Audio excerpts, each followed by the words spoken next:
નમસ્કાર દર્શક મિત્રો, પગલે પગલે પ્રશ્નાર્થ એટલે આપણી માનવજાત, જેનું પ્રતિનિધિત્વ કરી રહ્યો છે ઉદ્વિગ્ન બનેલો અર્જુન, અને શબ્દે શબ્દમાં સમાધાન આપી રહ્યા છે ભગવાન શ્રી કૃષ્ણ.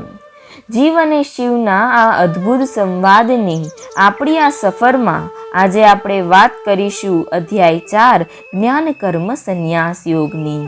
અહીં ભગવાન ગીતાના આ દિવ્ય જ્ઞાનનો ઇતિહાસ જણાવતા કહે છે કે આ અવિનાશી યોગના વિજ્ઞાનનો ઉપદેશ સૌપ્રથમ મેં સૂર્યદેવ વિવસ્વાનને આપ્યો, અને વિવસ્વાને માનવોના પિતા મનુને આપ્યો, અને મનુએ આ ઉપદેશ પોતાના પુત્ર અને રઘુવંશના પૂર્વજ એવા ઇક્ષ્વાકુને આપ્યો. આમ ગુરુ શિષ્યની પરંપરાથી આ જ્ઞાન પીરસાતું આવ્યું છે, અને સાધુ ચરિત રાજાઓ આને વેદ તુલ્ય સમજીને સ્વીકારતા આવ્યા છે, અને આ દિવ્ય જ્ઞાન પોતાની પ્રજા સુધી લઈ જવામાં સફળ પણ રહ્યા છે. પરંતુ કાળાંતરે આ પરંપરા તૂટી છે, અને એટલે એનું યથાર્થ જ્ઞાન લુપ્ત થયેલું જણાય છે.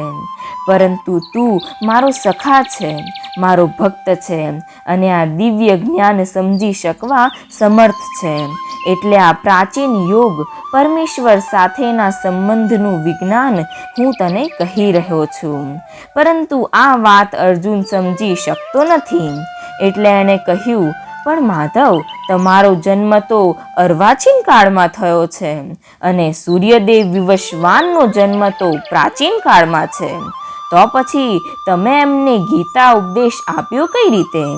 આ વાત મારી સમજણથી પર છે, કૃપા કરીને મને વિસ્તારથી કહો અને મારા મનનું સમાધાન કરો. ત્યારે ભગવાન કહે છે કે હે પરંતપ, મારો અને તારો જન્મ અર્વાચીન કાળમાં થયો છે એ સાચું, પરંતુ હું અને તું પહેલા ન હતા એ સત્ય નથી. તારા ને મારા અનેકાનેક જન્મો થઈ ચૂક્યા છે.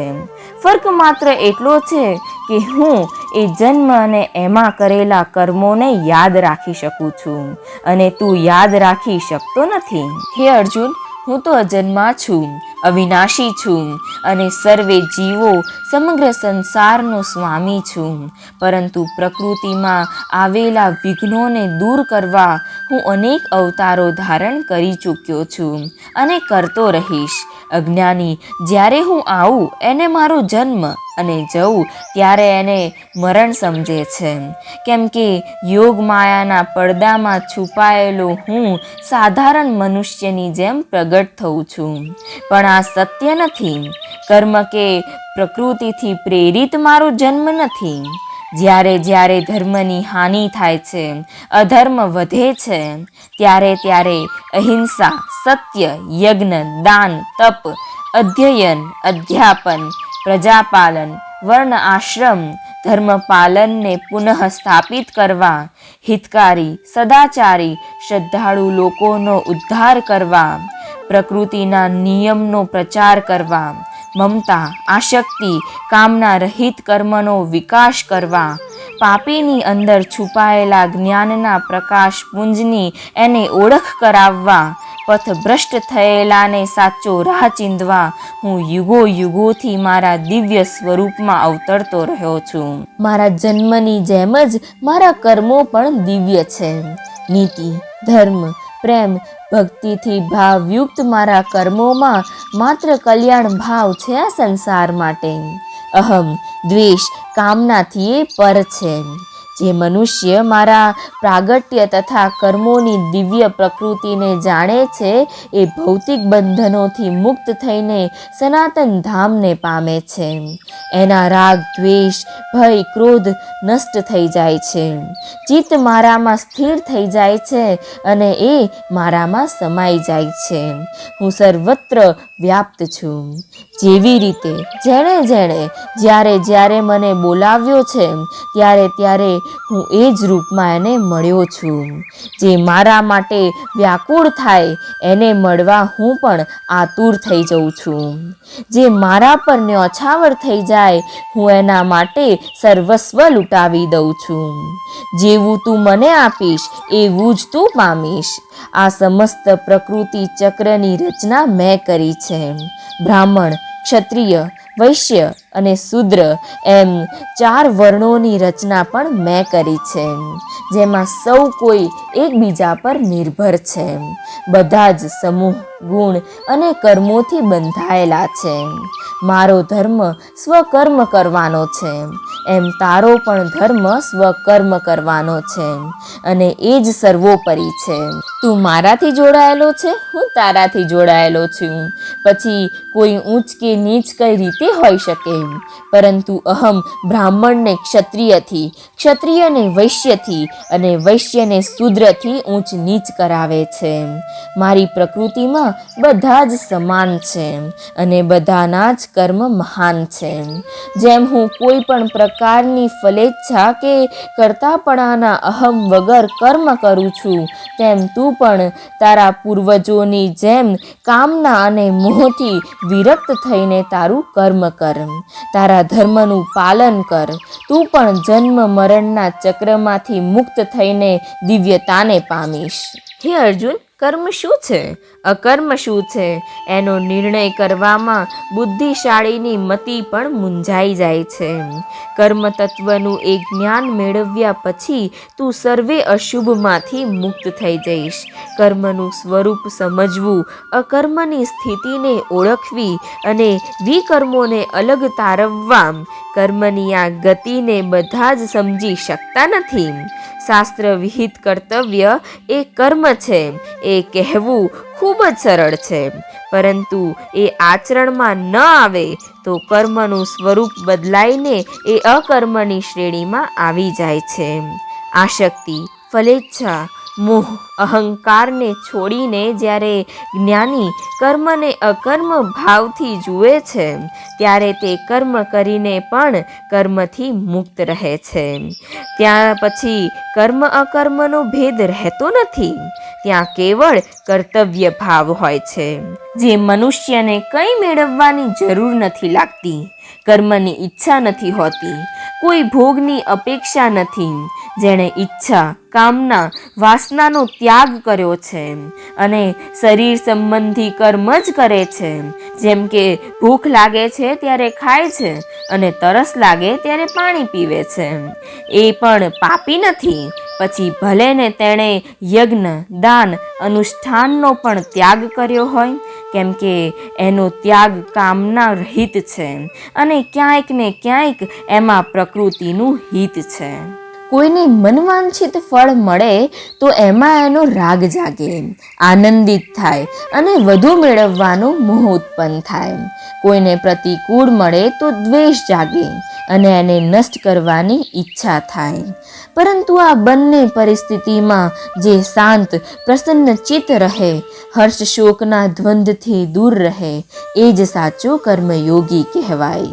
એ સર્વે બંધનોમાંથી મુક્ત રહે છે, તૃપ્ત રહે છે. આવી પરિસ્થિતિમાં પાપ પુણ્યનો પણ ભેદ રહેતો નથી. કરતા કર્મ અને કરણના ભેદથી પર જઈને એ બ્રહ્મરૂપ થઈ જાય છે. યોગીજન એ પણ કહેવાય છે જે પોતાના ધર્મથી, પોતાના કર્મથી ઈશ્વર પ્રાપ્તિ માટે કામના રહિત બનીને પોતાના ઈષ્ટ દેવોનું અનુષ્ઠાન કરે છે. અને યોગી એ પણ કહેવાય છે જે આત્મા અને પરમાત્મામાં ભેદ ન કરીને નિર્ગુણ નિરાકાર બ્રહ્મમાં લીન રહીને કર્માગ્નિ થકી કર્મને માટે યજ્ઞ કરે છે. તેમજ ઇન્દ્રિયોને સંયમિત કરીને નિરંતર લોકહિતના કર્મમાં પરોવાયેલો મનુષ્ય પણ યોગીની શ્રેણીમાં જ આવે છે. પોતાના ધર્મથી, પોતાના કર્મથી, ન્યાયથી અનુકૂળ થઈને જે લોકો દ્રવ્ય અર્જિત કરે છે, લોક સેવામાં અર્પણ કરે છે, એ પણ કર્મભાવયુક્ત યોગી કહેવાય છે. પછી તે ગ્રહસ્થ હોય કે સંન્યાસી. જ્ઞાન, સંયમ, તપ, યોગ, સ્વાધ્યાય, પ્રાણાયામનું જે અનુષ્ઠાન કરે છે એ અંતઃકરણની શુદ્ધિ મેળવીને પરમાનંદનો અનુભવ કરે છે, પરબ્રહ્મને પ્રાપ્ત કરે છે. જે મનુષ્ય કર્મયજ્ઞ નથી કરતો, જેના મનમાં ઉત્સાહ નથી હોતો, સંકલ્પ નથી હોતો, જે માત્ર ફળની પ્રાપ્તિમાં જ આતુર રહે છે, એને આ લોકમાં પણ સુખ મળતું નથી, તો પછી પરલોકની તો કલ્પના જ ક્યાંથી થાય? બધા જ કર્મો મન, ઇન્દ્રિય અને શરીરથી થાય છે. આત્મા એમાંથી મુક્ત રહે છે. સાધ્યને માટે સાધક પાસે સાધનો ઘણા છે, પરંતુ મોહ અને અહમના ત્યાગથી જ સાધક સફળ બને છે, કર્મ બંધનથી મુક્તિ મેળવે છે. શાસ્ત્ર વિહિત એવા કર્મ જેમાં સાંસારિક વસ્તુની પ્રધાનતા હોય એને દ્રવ્ય યજ્ઞ કહેવાય, અને વિવેક, વિચાર તેમજ જ્ઞાનની પ્રધાનતાવાળા શાસ્ત્ર વિહિત કર્મને જ્ઞાન યજ્ઞ કહેવાય. આ બંનેમાં જ્ઞાન યજ્ઞ શ્રેષ્ઠ છે. જો તું આ તત્વજ્ઞાન જાણવાની ઈચ્છાથી, શ્રદ્ધા અને ભક્તિ ભાવથી સરળ સ્વભાવયુક્ત બનીને નતમસ્તક થઈને જ્ઞાન મેળવવાનો યત્ન કરીશ તો કોઈ જ્ઞાનીજન અવશ્ય તને તારો ભેદ સમજાવશે. તો શું છે? માયા શું છે? પરમાત્મા કોણ છે? આત્મા પરમાત્માનો સંબંધ શું છે? મુક્તિ શું છે? સાધન શું છે? એનું દિવ્ય જ્ઞાન આપશે. પરંતુ યાદ રાખજે, કપટ ભાવ, દંભ અને ઉદંડતા યુક્ત બુદ્ધિ ક્યારેય જ્ઞાન ભાવ જાણવા માટે પ્રવૃત્ત થઈ શકતી નથી. એટલે તું નિર્મળ બની તત્વજ્ઞાનને જાણ, આત્માને સર્વવ્યાપી માન. તારામાં સ્વયં આત્મભાવ જાગૃત થશે. ભૂત, ભવિષ્ય અને વર્તમાનના ભેદ મટી જશે, અને આ જ્ઞાન તને પરમાત્માના દર્શન કરાવશે. જેવી રીતે અગ્નિમાં બળીને બધા જ ઈંધણ નષ્ટ થઈ જાય છે, એમ જ આ જ્ઞાનરૂપી અગ્નિમાં તારા તમામ કર્મ બંધન નષ્ટ થઈ જશે. વિવેકહીનતા, શ્રદ્ધા ભક્તિની અવગણના એ પરમાર્થનો માર્ગ ભૂલાવી દે છે. પથભ્રષ્ટ થઈને પછી મનુષ્ય સંશય અને વિકારોમાં લપેટાઈ જાય છે. દેહની ચિંતામાં એ તડપતો રહે છે અને અનંત સુખ એનાથી જોજનો દૂર રહે છે. એટલે હે ધનંજય, અજ્ઞાનથી પ્રેરિત વ્યાકુળ મનમાં ઉદ્ભવેલા તારા સંશયોને વિવેક જ્ઞાનરૂપી તલવારથી છેદી નાખ. કર્મયોગની સાધના કર. ઉઠ અર્જુન, ઊભો થા, તું યુદ્ધ કર, તું ધર્મ યુદ્ધ કર. આમ કહી ભગવાન અર્જુનને લોકહિતાર્થે યુદ્ધ કરવા પ્રેરિત કરે છે. અને અહીં 4થો અધ્યાય પૂર્ણ થાય છે. હવે પાછા મળીશું આવતા રવિવારે. વાત કરીશું 5મા અધ્યાય કર્મ સંન્યાસ યોગની. ત્યાં સુધી રાધે રાધે.